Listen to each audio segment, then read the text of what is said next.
Arcs is a game that is so good, I don't think I can do it justice in just a simple, typical review. But I'm going to do my own due diligence for it, and to do so, I'm going to do this video a little bit backwards. Sort of. In a second, you'll see that I'm starting with my score of the game, and I'll tell you why it got that, instead of the other way around. For some reason, I think that this is the best avenue down which to explore arcs. Also, something a little different for how I've done these in the past is I'm going to give a bit of an objective and subjective score. It's because Arcs is honestly one of the trickiest games I've ever had to review and actually give an official score for, and put my thoughts into one nice cohesive package. Here we go. Objectively, I believe Arcs is a 10 out of 10. Personally, for me, I give Arcs a 9.5 out of 10. A score so low for Arcs? Are you kidding me? Oh brother, this guy Now you might say, hold on one second. The difference between a 9.5 and a 10, are you kidding me? What? Why are you being so dramatic about a 0.5 difference? Here's the deal. Additionally, I strongly believe that Arcs is immaculate. It's one of those very few games that upon learning the rules, I instantaneously said, oh, this game is absolutely wonderful. Just on the rules alone. The game itself is enticing.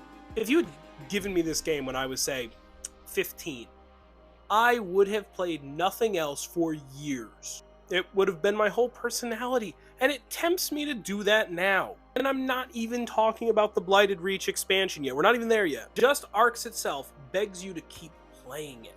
And in and of itself, for reasons I'm about to explain, I think the game is perfect, a perfect 10. But for me and my own scoring system, and based on the fact that I won't be able to play it as much as I'd necessarily like to, and the fact that I think that that's such an ingrained part of the game, that's why my score is slightly less. But let's get into some of the details. The board layout, the use of space, the graphic design, the trick-taking element, the manipulation over what scores each round, the asymmetry and replayability in the base game with nothing else, not to mention when you include leaders and lore. Listen, I'm not going to go into a deep rules explanation here, you probably already know the gist, but if not, generally what you're doing is you're developing planets, collecting resources, claiming cards from the court, pew other ships and buildings, rolling some sweet dice, cause some problems, collect victory points. It's great. I'm going to touch on a few specifics of what I personally care about. You know, at first glance, there's actually a decent amount of chance in the game, some people have pointed out. And it may have you wondering, what if I draw a bad hand of cards? If someone declares an ambition that I'm not doing too hot in, or one that I wasn't even considering? What if Kelly destroys all of my ships before the first chapter even ends? Oh, wait, never mind, that's more of a personal issue. But in all honesty, some of that initial illusion of a lack of control is part of the game's brilliance. I've seen repeatedly online about how Arcs has replaced some other space opera games for them, and believe me, I get it, I can see it. It plays clean, and once you know the rules, it's really intuitive. The unpredictability of your hand is actually really thematic, in the sense that combative space factions wouldn't always have the same options and same resources at their beck and call all the time. Not to mention, through prelude actions and pivoting, there's a really reasonable amount of mitigation in order to get what you need. The constant thinking on your feet is going to keep you invested on everyone's turn. The game is always going to be interesting. And you know, it's really funny to me that Arcs is now the highest rated trick-taking game on BGG aside from The Crew. I personally find that hilarious. Arcs isn't really a trick-taking game, not as you would traditionally know it. It uses trick-taking as an action selection mechanism, and I personally think it's genuinely brilliant. Probably one of the most innovative and interesting mechanism applications I saw all year. I think it's fantastic. And interestingly enough, I feel like if you're a fan of trick-taking, like if that's a thing for you, you may both pick up on the nuances of Arcs a little bit quicker and maybe enjoy it a little bit better than the average gamer. So I actually do definitely think it deserves its recognition in that category. It's just a little funny to me to be like, you know, Fox in the Forest, Cat in the Box, Skull King, Arcs, The Crew. Anyway, I really enjoy games that let you manipulate what's going to score. And for Arcs, it adds a fascinating layer to the game. So in a lot of games, you feel generally like you're racing with everyone in many of the potential scoring categories, as is reasonable or with whatever you're trying to pursue. But in Arcs, instead of being that simple, the thing you're doing well in may not even score unless you're smart, unless you make it happen. Or maybe it won't even be declared at all and you have to think on the fly and have to try and get working on something else entirely. A lot of games have you worried about moving parts, right? Am I managing resources well? Am I building in the right spots? Am I winning battles? Am I collecting good cards?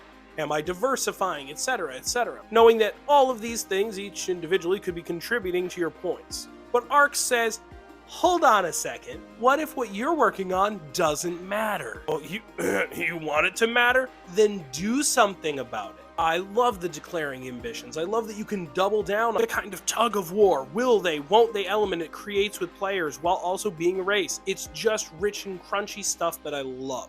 And that's that. Keep playing Arcs and all board games like it. That's that? You sure you're not forgetting something? Wait, what? Yeah, that's what I'm talking about. But wait, there's more! Arcs the Blighted Reach being called an expansion is a little bit of an understatement. Arcs literally consumes the base game. Now, I can fit the bottle imp in my pocket, but this boy right here is the only trick-taking game that could throw your back out if you don't pick it up properly. The way I want to describe the Blighted Reach is kind of weird. Work with me here. Imagine you go out for dinner and you have one of the best meals you've ever had. That's Arcs, okay? And then imagine you want more of that meal. The Blighted Reach is like, instead of getting like more of that meal, they just give you the chef to keep. Reference to the consuming the base game comment, it does indeed fit the base game inside it. It has a great organization system for all the little bits and bobs Blighted Reach adds, as well as the stuff from the base game. So what this expansion does is it turns Arc into a 3-game campaign. Somehow is simultaneously not too overwhelming, only 3 games, but has a lot going on. I purposely want to avoid spoilers, and I'm not going to go into too much detail here. Here's what I'm going to say. If you have played Arcs and you think, wow, this is amazing, I wish I could dial all of this up to 11. Massive interplanetary politics, massive galaxy-rending conflict, then you should get it. It's that simple. However, I'll be honest with you, if you like Arcs or you like the idea of what you've been hearing about Arcs and the idea of evolving objectives and imperial regents and guilds and crises and the court being in session and a lot of keywords and just tons of these moving cogs and wheels, if that sounds a little overwhelming, then the Blighted Reach may not be for you and you might want to stick with the base game. Even for me, it's not the kind of thing I can handle all of the time either. But when I do, I have to say there really aren't many games that do it better than Arcs. It takes the core system of the game and makes it into a multiplayer epic.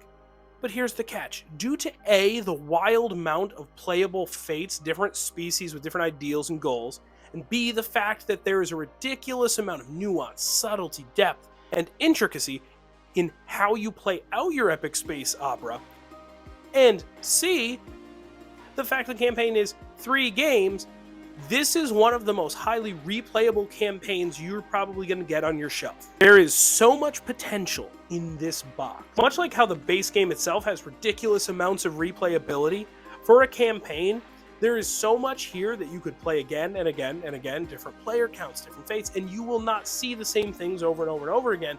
You're going to encounter so many different things to play with. It has just ridiculous amounts of pull, luring you in, luring you to play again. The Blighted Reach does the same thing there as the base game, but just on another level. You know, I'm saying all this, and I haven't really gotten into the production. Kyle Farron's artwork excels once again in yet another genre that feels like it was made for his style. The hobby is oversaturated, let's put it nicely, with sci-fi and space games, and that's really being generous. Over time, I've become a little numb, maybe just a little unimpressed, and I see yet another sci-fi game with generic, kind of samey art, but, well, Arcs is the killer of that trend, in my opinion. The creature designs range from epic to whimsical to inventive to charming, and that's just the ones that are shown on the box, much less the incredible amount within. Somehow that versatility is kind of typical for Kyle Farron's art, but again, seeing it in this setting is so fascinating. Everything else about the graphic design is very striking. I love all the colors on top of the black background. It's very unique looking and has a very slick table presence. And, you know, there are upgrades for the game I don't have, so if you want to trick the game out even more, go for it. And you know what else I didn't mention? The player's aids in Arcs may just be my favorite player's aid ever. It's pretty close to where you're probably able to learn the game from the player's aid. Close, it's very close. In all of my game playing, I often, with my ADHD, overthink rules or forget little details or believe that I've forgotten little details, and I second guess myself, so I very frequently am a bit of a rulebook checker. So player aids that are usable, genuinely helpful, are a big deal to me. ARC's player aids manage to condense things so succinctly, yet thoroughly, it's fantastic and covers pretty much everything. Final thoughts. If you haven't played ARCs yet, consider this my hearty opinion to do so. Keep in mind, with my own personal hesitations of knowing that this won't be a lifestyle game for me like it maybe would be under different circumstances, I still landed on a 9.5. Ultimately, what that means to me is that it may not be my favorite game of all time or not even of 2024, but I can really see why it would be for a lot of folks. In my opinions, ARCs is the Mary Poppins of games. Mary Poppins wasn't everybody's favorite person, but she was still practically perfect in every way. And that's the point. I think that at the end of the day, ARCs is truly a flawless design. Just an impressive feat from Cole Worley on every level. And because I do think, in general and personally for me, ARCs is the best leader game so far. So check ARCs out if you haven't. Let us know down below if you have, or if you have questions or thoughts. Big thanks to Leader Games for continuing to support Board Game Animal and for the review copy of ARCs and the Blighted Reach. I've said this in the past, regardless of publisher support, we will always be giving you our 100% honest opinion and takes on games. Always want to throw that out there, and ARCs managed to deliver on such an impressive level. So thanks again to Leader. Thank you all for liking, subscribing, and don't forget to always play board games like an animal. My favorite part of ARCs is how they put that cool card of me flying that ship. What? Look at me. I'm so valiant. You know that's not... okay. Oh, Harry the Skirmisher has kind of a ring to it.